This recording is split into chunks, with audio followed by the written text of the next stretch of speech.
Okay. Okay, you can go ahead.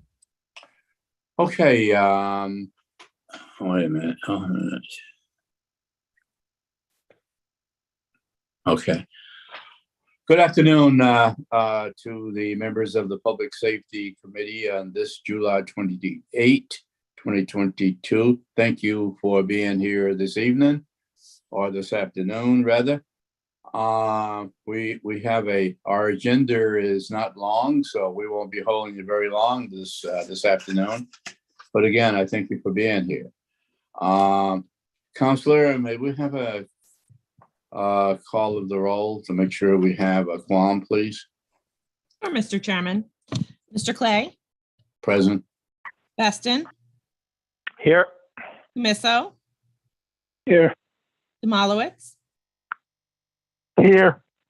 Efficoro, Here. Ethier, Collins, Here. Lockhart, Here. and Ward. Here. 8 present, Mr. Chairman. Thank you, Counselor. Again, we have our agenda is not long. Council, I believe that, well, first of all, may I have a motion to approve the previous minutes, please? Make a motion, Bill. Second. Second. A motion is made and second, all in favor? Aye. Aye. Opposed? Thank you. On our agenda, I believe, is anyone from the Sheriff's Office present? Yes, sir. Lee Borman, Chief Deputy, filling in for Sheriff Apple. He was out of town today. Okay, Lee, thank you for being here. Yes, sir. We're gonna take the agenda items a little out of, we're gonna run the sheriff's first so that we don't have to hold Lee around. Counselor, would you do the first one, please? I Sure, mean, Mr. Chairman. Item 7 is authorizing an intergovernmental agreement regarding the Burn Justice Assistance Grant Program funding, and Mr. Borman, or Deputy Chief Borman, is here. Mr. Chairman, the Sheriff's Office is requesting legislative approval to enter into an intergovernmental agreement with the City of Albany for the 2022.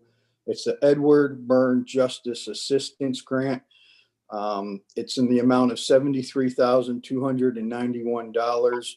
It's federal funds that pass through the state down to local agencies. We've been a partner with the City of Albany since 2014 doing this. There's no financial liability to Albany County, and there's no matching funds. These funds are normally used to assist law enforcement agencies in maintaining and developing programs. Okay, is there any questions from the members of the committee? Bill, add Demalowitz as a sponsor. Okay, anyone else? Okay, if there are no other additions, maybe we have a motion. Make a motion, Bill. Motion's Second. second, motion's made in second, all in favor? Aye. Aye. Aye. Okay. Anyone against it? Then the motion is approved. Counselor, thank you, Chief. Thank you. You guys get out there and catch those people that are doing a gambling out there, so. Okay, we will. Hey, now watch it, Bill. That's legal. That's legal gambling they're doing. Okay. Good evening. Go out there and get those drug dealers. There's plenty of them. There it is. Yeah, thank you, Chief. Yes, sir. Counselor, can we move on? Sure, Mr. Chairman. Item 2 is a public hearing for local law B, the wireless surcharge exemption that is tabled at the request of the sponsor. Item 3 is the public hearing for the local law C related to catalytic converters. Mr. Cleary is currently in an airport, I believe, and so that is tabled at the request of the sponsor. Items 4 and 5 are accordingly tabled at the request of the sponsor. Item 6 is local law F, the firearm warnings law, and Mr. Reedy is here tonight. Okay, Patty, did you have your question? Thank you, Mr. Chairman. I just wanted to ask a couple questions about this. I know this came out very quickly after the terrible tragedies at Uvalde and Buffalo. And I just wanted to, if someone could, I'm not sure there's a number of sponsors on this, so I'm not sure, maybe Mr. Reedy could tell me, what do you intend really to have happen with this law? I mean, I understand posting it, that's what you want to do, but what do you think this will do? Well, I think by posting a warning information both about the dangers that firearms can pose, and by providing information for emergency health services. I'm hoping that this law will help further raise awareness about the risk and I think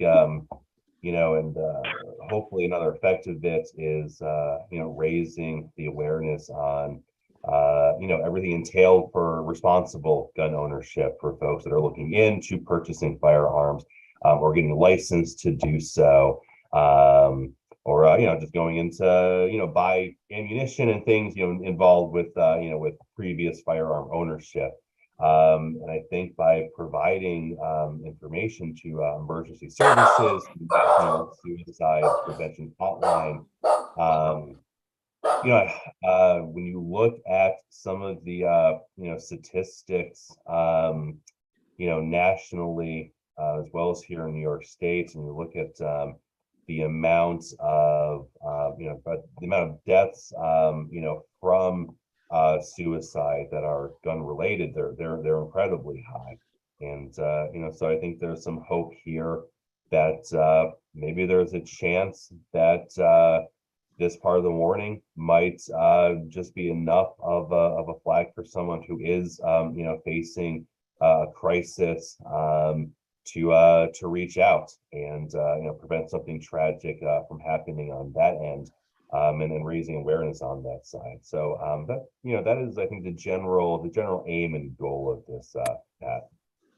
Okay, just a follow-up to that. Thank you for that. Sounds like it's more than awareness, and it looks like the law changed in terms from the beginning.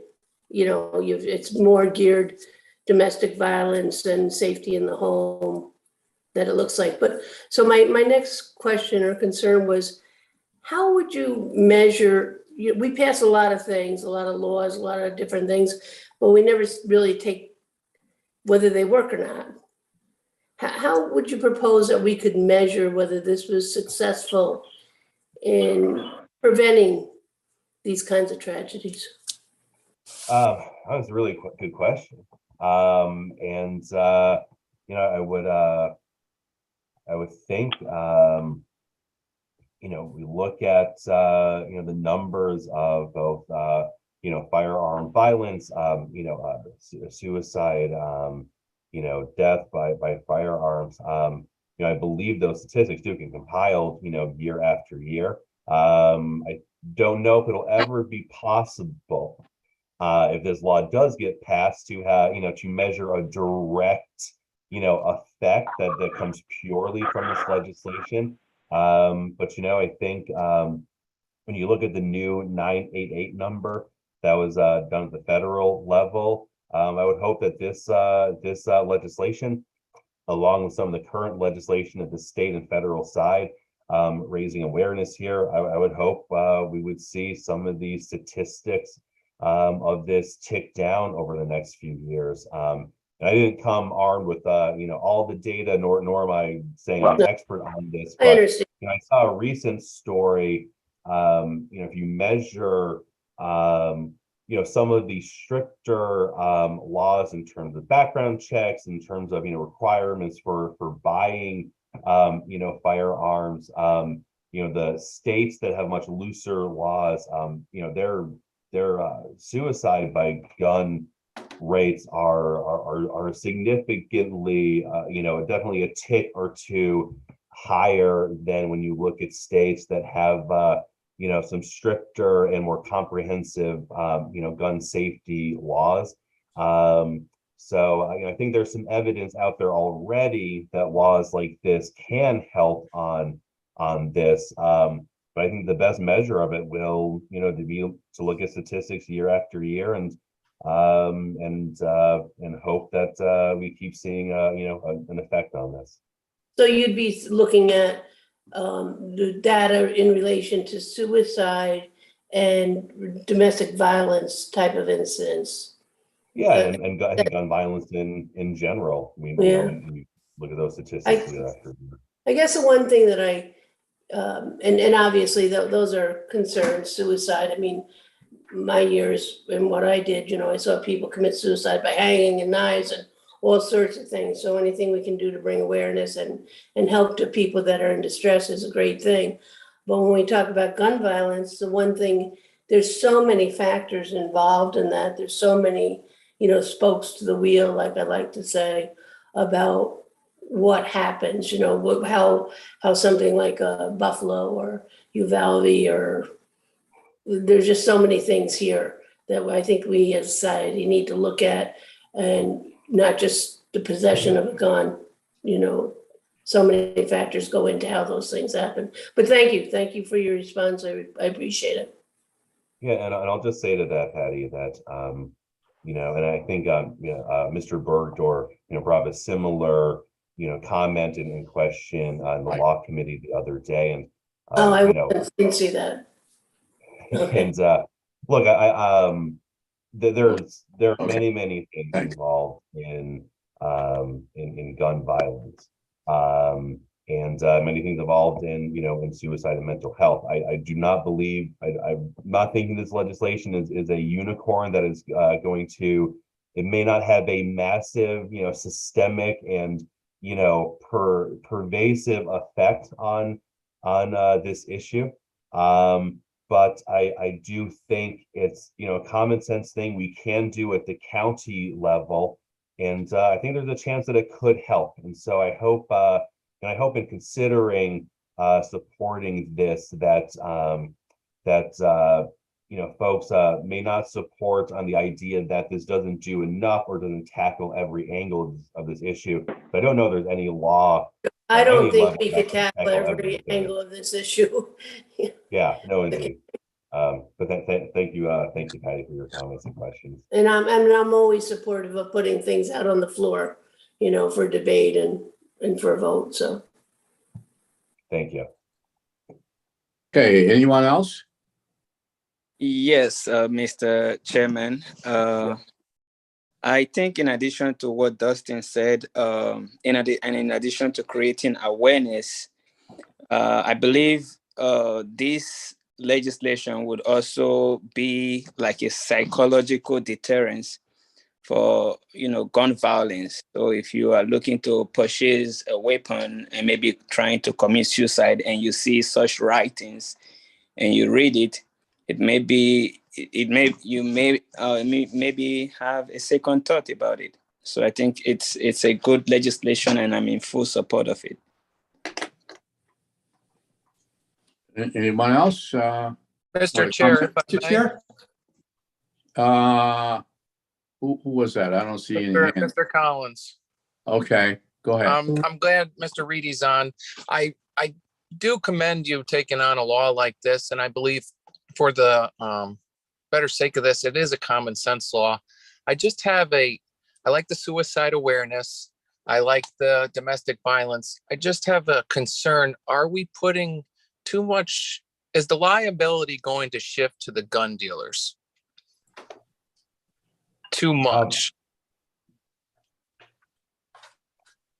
Say an attack happens and we find out that the gun was purchased in Albany County. Are you going to go back to that gun dealer and say, hey, where's this piece of paper? This person should have had this piece of paper, or is your sign up?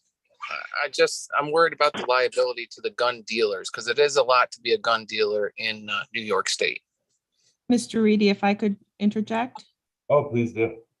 Mr. Collins, this actually does not provide for any private civil right of action, so that shouldn't have an effect on it. That wouldn't have an effect. All right, thank you. Nope. Anyone else? Mr. Chairman Clay, Yes, Mark. thank you. Dustin, we talked about this the other day. By the way, I appreciate your initiative, Dustin.